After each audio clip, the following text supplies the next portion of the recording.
a man who was part of the USC UCLA coverage on Fox this weekend. Good to see you, Bruce Feldman. Good to be here. First things first, though, let's talk about Urban Meyer, because he does not look well. No, he does not. He does not. I mean, the number of cutaways that we saw. No, he normally will never cheat you on the reacts, to use the phrase that Reese Davis always said. He's always a good cutaway guy because he's always reacting adversely or not. But there was one photograph, I want to show it to you here, that I saw over the weekend. Ohio State's going for the tie, and he is during a timeout. He's during a timeout away from the he's away from the huddle. He's not even in the huddle.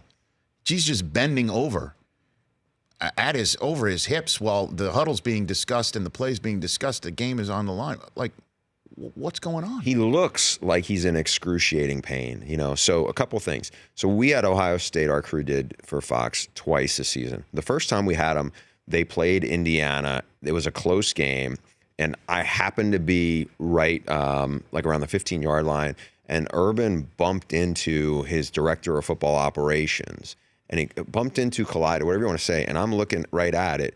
It's a touchdown play, and he's on his knees. The headset is off, and I was like, when I saw it, I was like, it didn't look like he bumped in him that hard, but maybe I just, I wasn't expecting to see it or whatever. He told me he was fine after the game, and then our producer had said, yeah, there's a lot of shots we had of him looking in pain throughout the game. And then we had him for Nebraska. It was after they got blown out at Purdue. They had a bye week, and Urban Meyer was getting a lot of questions from his local media about not just his health issues. People knew that he had this brain cyst, but they didn't know really the severity of it. And anything dealing with the brain, you would think, okay, that sounds pretty severe. But also some concerns about, everything that happened in the offseason, coming into the season with Zach Smith, and how much support did he really have from the president of the school. So there was a lot of angst about it. And Urban Meyer, somebody pressed him on, will you be back next year as the head coach? And he said yes. It was almost like, what else is he going to say at that point? Right, of course. Then he got asked a few minutes later, well, Kirk Herbstreit says you look anguished. And I think when he heard Kirk Herbstreit, that's somebody I can't just it's not somebody on a message board saying it, somebody who knows me a little bit. It rose to a different threshold. The next day, he had a press conference, as he told us later in the week, because he was getting tired of all the questions about his health and all these issues about whether he's going to come back and everything. So he addressed it to a certain extent. I don't think anybody knows whether he's going to come back or not. But the pictures you showed just now and some of the stuff that a lot of the viewers have seen, and by the way, they're playing Michigan this weekend. You don't think there's going to be a lot of cameras on him then? You wonder, can he continue to coach if that is how he feels? It doesn't look good. Well, it doesn't look normal. Well, he's not in a huddle when I understand you can delegate, and some diehard Ohio State fans might look at this photograph and identify the coaches who are in there and know that he's maybe delegated to them or not. But I mean, he's not even in the huddle. He's yards away, bent over at his hips. Like, it's really jarring to see something like that, and I understand that these games are important. Trust me, I have already told the NFL Game Day morning show meeting phone call has been set for what's the middle of the fourth quarter on Saturday. I've already told him I'm not making that phone call. Now, I'm not on that phone call. I've already told everybody who's coming in for Thanksgiving, understand Saturday morning we are stopping everything. Okay, even that, though, if I've got something going on with my head, I'd do something about it. And I'm not sure how much he can do with it in terms of he's had procedures. When you talk to him about how he's dealing with it, from what I understand, it's only made worse by stress. Well, look at the job he's in. That is a stress chamber, especially how he handles coaching. So you sit there and think about it going, okay, if it's stress related, it's starting to feel a little bit to me like Jerry Kill, the old Minnesota head coach. Oh my gosh. That was a different health issue. Right. It was seizures and it was something else related, but it's a high stress job, especially how some of these coaches operate. And so you wonder if it's brought on by stress and it's making you feel this way. Taking time off may be one thing. What's going to happen when you come back to the games again? It's just going to resurface. So I don't think anybody, including Urban Meyer, knows what he's going to do after this season. All right, so let's move to the actual X's and O's, the non-real life part of this conversation, where Maryland almost, as we heard, took out Ohio State. Michigan had its own issues at home against Indiana, but that's a habitual thing. Right. But Indiana definitely showed how you can score on this Michigan defense. How do you see this matchup playing out? Well, I do think Dwayne Haskins is a key piece here. Now, he had some experience. He played against Michigan last year. He won the game last year. He came in. He's a really talented. He's the most talented passer Ohio State may have ever had. He's certainly much different kind of quarterback than what you have with JT Barrett. Now, he doesn't run it great, but he can run a little bit. But he's not the most, it's not built into the system the way it was with JT Barrett and with Braxton, or certainly go back to when Urban was at Florida with Tebow. Different dynamic. They have good receivers. Their offensive line, though, to me is a big concern. And I think against a Don Brown defense, now Michigan has its own question marks with Chase Winovich, and that's a great player. And he's not only a great player, he is a catalyst. We had a game. We talked to Pat Fitzgerald after they played him, and he just raved about that kid's people like to talk motor. He goes, that kid's almost crazy. Just kind of amped up to beyond, just always going. You miss something, not just the production wise, but the kind of intensity and how he ratchets it up. So I think, if Michigan is near full strength, that's going to be a problem where you have a drop back passer and a shaky offensive line going up against the best defensive coordinator maybe in college football right now, and a really aggressive front and a really talented defense on all three levels. The flip side is Ohio State's given up a ton of big plays. I mean, they've given up, I think, at least 5 plays of 70 yards or longer this season. That's worst in the country.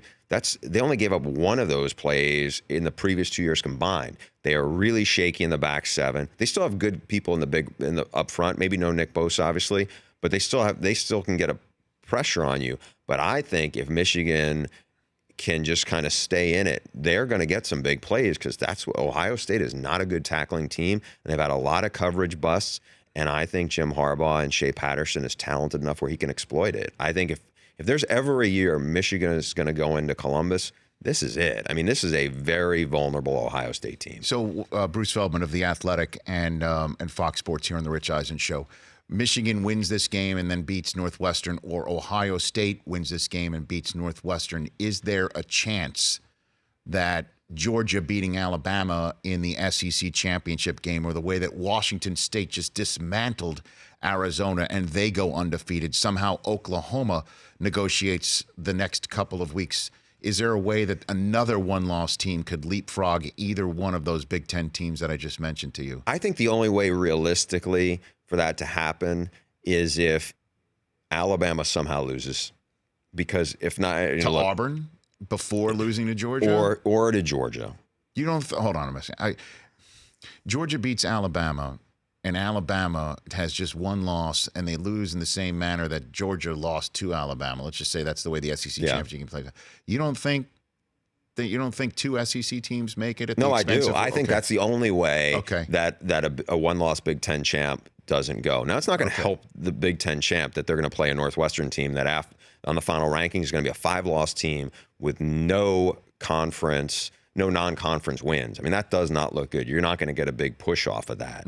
I think no matter what happened this week against the Citadel, where Alabama was struggling into the third quarter, I still think the credibility factor for them in that room with the committee is going to be so strong that people are going to look at it and go, well, it's Georgia. We've seen this matchup.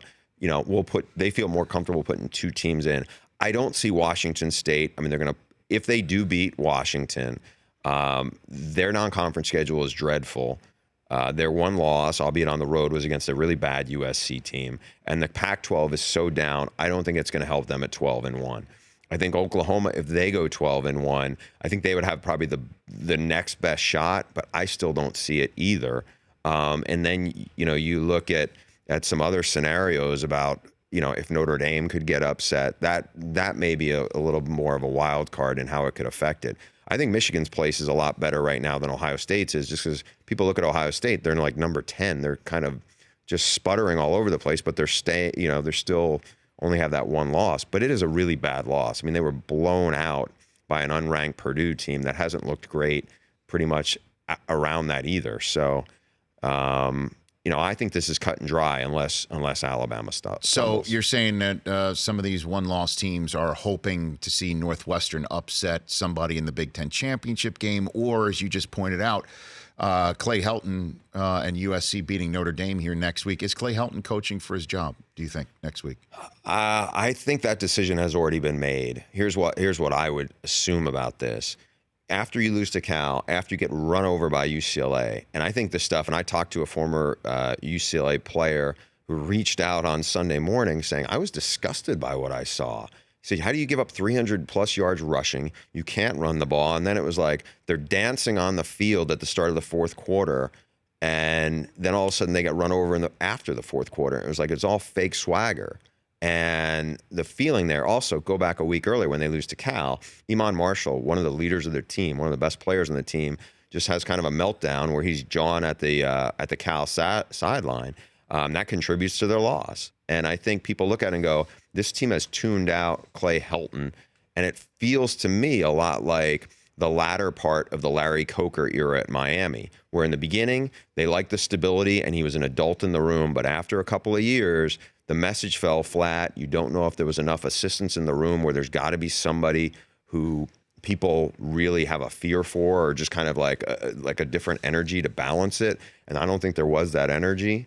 Now, having said all that, Lynn Swann, and they meet every Monday, has been very staunch supporter, saying he wants the stability and he wants to give Clay Helton a chance. He was determined to keep him, but that was before they lost to UCLA. I don't know if there's going to be a level of pushback against Lynn Swann going, hey, we redid the Coliseum. How are we going to sell tickets in 2019 if we're bringing Clay Helton back? I mean, yeah, you won a Rose Bowl. Yeah, you won a Pac-12 title. But look at the record when Sam Darnold isn't your quarterback. It doesn't look good. And that's going to be a tough sell for USC as they're trying to figure out where their leadership is coming from. Well, in terms of also the school, like the presidency's job is up as well. So there's a lot of moving parts. If I had to give you a guess, I'm going to give you three names. You rank them in order of possibility of coaching this team next year. Clay Helton, Jack Del Rio, James Franklin. I think you got the three right there. I would say there's probably a 30% chance on Clay Helton, a 40% chance on James Franklin, and a 30% chance on, is my math right? You did it? Yeah, that's the math. On Jack Del Rio. James Franklin, huh? Here's what I think. If you're James Franklin, you would go to a division where you are clearly head and shoulders the best resource program. It's USC and everybody else in the Pac-12. The Pac-12 South is a mess. You're at Penn State. Yeah, you grew up in Pennsylvania, but you're in a division with Ohio State and Michigan. Realistically, you're not the best of those three, resource-wise. Yeah, Penn State has great tradition, but so does Ohio State, so does Michigan. By the way, Michigan State's in there too. They're not a pushover. It's a loaded division, and people can go, well, how much money can he get? USC has a lot of money, and they have not gone outside the family in a big way. James Franklin won at a place nobody else has even thought of winning at Vandy. He's done a really good job at Penn State. He's a big presence. I mean, a lot of times when USC is kind of like, Chris Peterson's a fantastic coach. Chris Peterson's personality, I don't think even he would admit this is not a great fit for what USC wants. James Franklin is different. I could see James Franklin as the head coach there. Well, I mean, you talk about a culture change. Obviously, James Franklin would be that. And the last time USC went outside the family worked out, Pete Carroll. It did, but he was like their fifth choice. I mean, it took him a while to get to that. I know it did. But it all worked out right there. I guess last one for you on this subject, when you mentioned the loaded division that James Franklin is in, is there any conversation that you are hearing at all, Bruce Feldman, in the Big Ten to reconfigure who's in what division? I mean, it is so absurdly lopsided, and I know that you're hoping that some other teams in the other division Frost gets it rolling. Exactly. Obviously what Northwestern's done at Wisconsin, it's a very down year, but ordinarily Wisconsin would stand out over there. Is there any conversation at all about mixing I think there's a little bit of chatter. I don't think it's real because, I mean, you had a little bit of chatter about how they do the scheduling.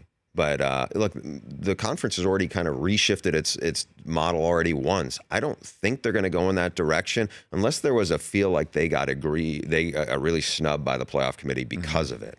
Now let's see what happens. I mean, if Michigan beats, wins and goes through and beats Northwestern, I don't think it's going to make a big difference. if Ohio State does, and they're not going to get a bump off of, they'll get a bump off of beating Michigan certainly, but they're not going to get a big bump off of Northwestern. I still don't think the Big Ten would make that move. I could be wrong, because the crazy thing is when you look at the other conferences, the Pac-12 South is awful. You certainly have a case of the ACC. You're in Clemson's division, or you're fortunately not. And then you have the Big Ten West. So it's not like it's only the Big Ten that has this issue. It's just been disappointing for them that Wisconsin had a down year, and Nebraska and Purdue, as long as they keep Jeff Brom, they're a little bit of ways away from getting there. All right. Before I let you go, Bruce Feldman, some quick hitters for you. You mentioned Jeff Brom. Dan Dakich was the one of ESPN college basketball fame coverage that said that Brom's going to Louisville, and Brom said that's not true. What do you think?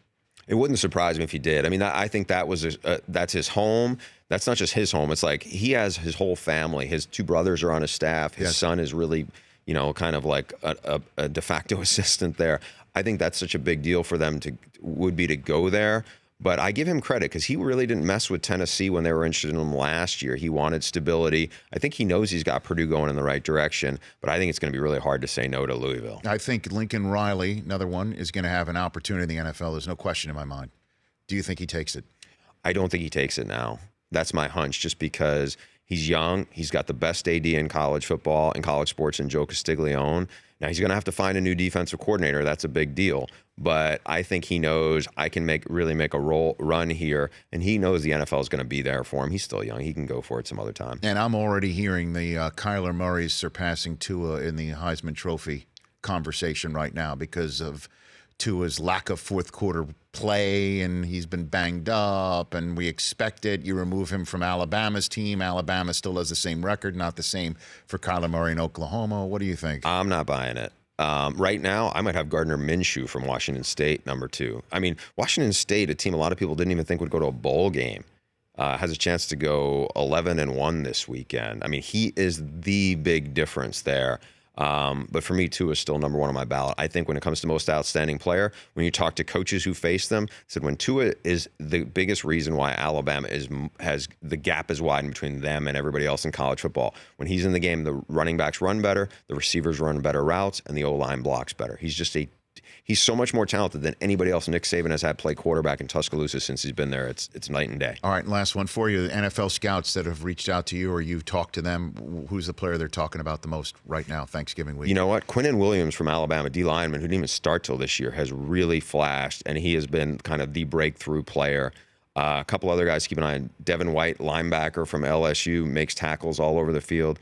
He's a stud. I mean, I think this is going to be a loaded defensive line class, but Quinnen Williams, to me, is the breakout guy. I mean, he's just Alabama's had a lot of terrific defensive linemen, but he's just a great technique guy, and he's really, really smart, and I think that's kind of wowed people because he plays so hard. The latest Bosa is the one that I'm hearing about the most still. Even with Nick being out for as long as he's been out. Yeah, you talk to, Larry Johnson raved about him, the longtime D-line coach there.